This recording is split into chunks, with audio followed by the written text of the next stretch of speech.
This is apropos.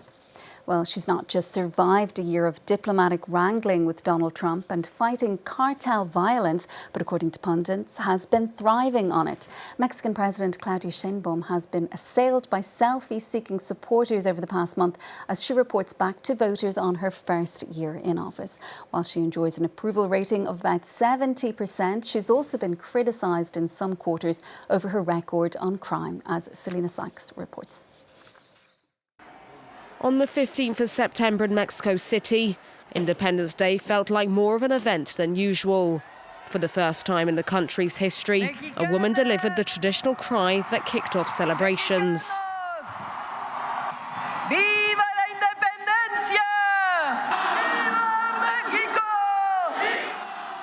Claudia Sheinbaum, the first female president of Mexico, was elected by an overwhelming majority in June 2024. Popularity that has remained intact a year into office. A survey in late August found that she had an approval rating of 79%, unprecedented for a leader in Latin America. The key to this success, the Sheinbaum method. Self-discipline, perhaps from her 14 years of classical dancing.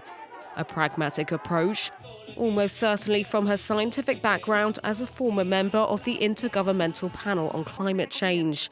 And also cautiousness, qualities that have allowed her to cope with Donald Trump's unpredictable nature and get one of the lowest percentages of tariffs. She's known not only how to manage North American politics, but how to handle Trump himself. Concrete results also seen in other areas, like the national poverty rate, which stood at just under 30% in 2024. Compared to 42% in 2018. A decrease largely driven by her predecessor and mentor Andrés Manuel López Obrador, who inspired Sheinbaum's policies on women's rights and minorities, among other issues. There have been several big changes. For example, the support she's given the elderly. That's been the most important to us. A first year full of success. But there are also a lot of challenges left to tackle. The fight against corruption, drug trafficking and cartel violence. Huge, complicated tasks, while Trump is demanding quick results. Otherwise, more tariffs could be coming Mexico's way in November. With more, let's bring in Ernesto Castaneda, Director of the Center for Latin American and Latino Studies and the Immigration Lab at the American University in Washington. Ernesto, thanks so much for being with us on the programme. So 1 year in, the Mexican president remains extremely popular among voters, more so than the 5 heads of state who preceded her. What explains it? That's right. I mean, without a doubt, this is a historical presidency. It's the first time that Mexico has a female leader. She is Jewish, part of a religious minority. And she has been very distinguished doing this job. She has been very cold-headed at the same time that she's warm with the people. She has shown a lot of respect to the poor, to the indigenous people, to women, in a way that is not just part of the speeches or the discourse or performative or in electoral times, but even once elected president, as we can see in the images, she is warm, she wants to feel close to the people, and she is interested in governing well, governing for everybody, and also keeping at the same time humble and accepting that there are going to be mistakes made and that she's not perfect, that she's not the savior of Mexico, but she's a servant of the country. So I think that's working really well internally and internationally. Another thing that I think is being super successful is, as you were saying, the way that she's dealing with Donald Trump. She has done a masterclass on how to do it. She has been cool-headed. She has not been tit for tat, debating online or in person against the president, even when he says inappropriate things. But she has not ceded ground publicly, and she has been able to negotiate very effectively, being respectful and at the same time gaining the respect of President Trump, which is not an easy feat to do.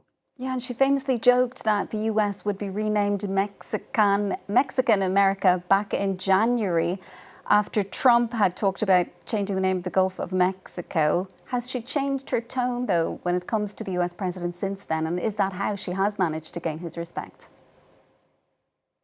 That was one of the few exceptions when she played along and she tried to retort with a comic response. But most of the time, she has been very self-measured. She hasn't played along, and she has reiterated that she is there to do what's best for Mexicans, and that she's open to cooperate with the U.S. in issues that are important for both countries: trade, immigration, the environment, drug trafficking, but that Mexico is a sovereign country. So that plays really well with the nationalistic discourse within Mexico, at the same time that is diplomatic and open to cooperation indeed on these areas. So it's been a very hard balance to keep, but she has done it very well. She's extremely popular, as we say, but she has faced criticism as well over her government's efforts to combat crime, also on the stance she's taken on Gaza. So what kind of challenges lie ahead for her going into this second year, do you think, Ernesto?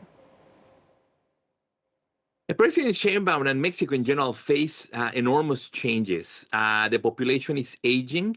The population birth is declining, or birth rates are declining. So it's a time when Mexico needs immigrants, and it's at the same time Mexico has played a key role in reducing the number of people that arrive to the U.S.-Mexico border. And following the lines of Manuel López Obrador, the previous president, Mexico has been deporting more Central Americans than the U.S. And I think part of the challenges that she and others want to do is how to make sure that some immigrants can call Mexico home, that some people can get asylum and become refugees and settle in Mexico, while also keeping the immigration topic in order in terms of the U.S.-Mexico border.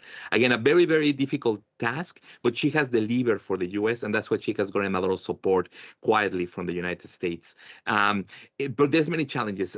Violence is a big issue in Mexico against women, but in general, drug trafficking, using the military to fight against them from previous administration has not worked.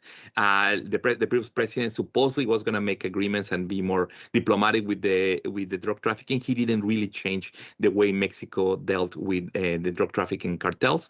There's obviously issues of corruption. So there are huge problems, but they will face any president, whoever it was, a man for whatever party. It'll be the same challenges that are very hard to tackle. But she's been patient, and she's been as intelligent as possible dealing with this, but it's something that's going to take a lot of time to fix.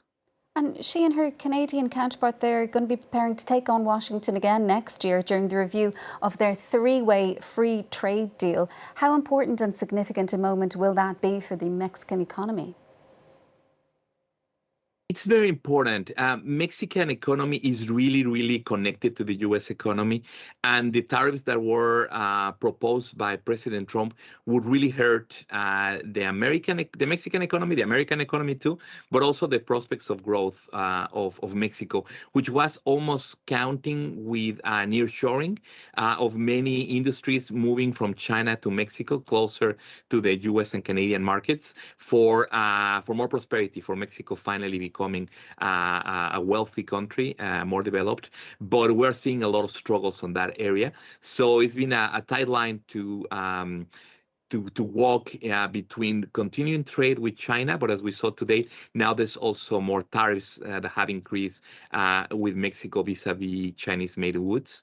So it's part of the pressure that the Trump administration has put on Mexico, and it's a tight thing because the agreement NAFTA had already been negotiated by the Trump administration, and they had come to an agreement. And now Trump again is asking to negotiate, putting Mexico and Canada in a tough position. But it's good that Canada and Mexico are working together to have a united front. They're more likely to have a stronger position to negotiate from with the U.S. administration.